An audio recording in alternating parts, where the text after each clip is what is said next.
Matapos sumugong ang bali-balita ng panibagong balasahan sa gabinete dahil sa flood control scandal, inanunsyo ng palasyo na tinanggap na ni Pangulong Ferdinand Marcos Jr. ang resignation ni Executive Secretary Lucas Bersamin at Budget Secretary Amina Pangandaman. Iginit ng palasyo ang tungkulin nitong tugunan ang mga aligasyon. Inanunsyo naman si Finance Secretary Ralph Recto na bagong Executive Secretary. May ulat hinggil dyan sa Ace Cruz. Sa mabilisang press conference Lunes ng hapon, kinumpirma na ng Malacanang na tinanggap na ni Pangulong Ferdinand Marcos Jr. ang resignation ni na Executive Secretary Lucas Bersamin at Department of Budget and Management Secretary Amina Pangandaman. Sa gitna ito ng pagkaladkad ng kanilang pangalan sa flood control scandal.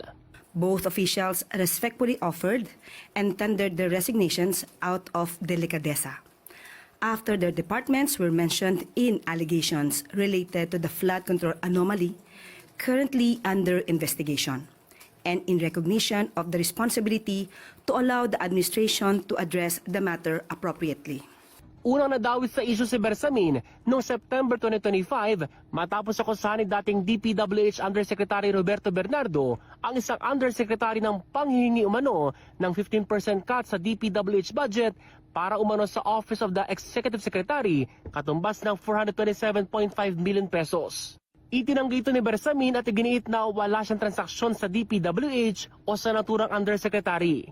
Nitong Biyernes naman, idinawit ni Resign Congressman Saldico si Pangandaman na umano'y kumausap sa kanya ukol sa utos ng Pangulo na magsingit ng 100 billion pesos sa 2025 budget ng DPWH.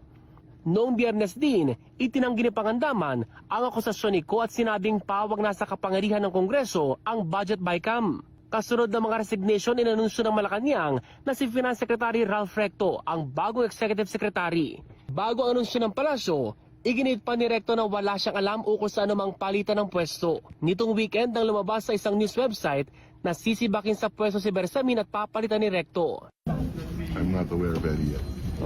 Si Recto ay katlong Executive Secretary ng Pangulo kasunod nina Vic Rodriguez at Bersamin. Dati siyang senador at kongresista at naging Socio-Economic Planning Secretary ng National Economic Development Authority sa administrasyon ni Gloria Arroyo. Papalit naman sa iwanang pwesto ni Recto bilang Finance Secretary si Special Assistant to the President for Investment and Economic Affairs Frederick Go, habang si Budget Undersecretary Rolando Toledo ang magiging officer in charge ng DBM.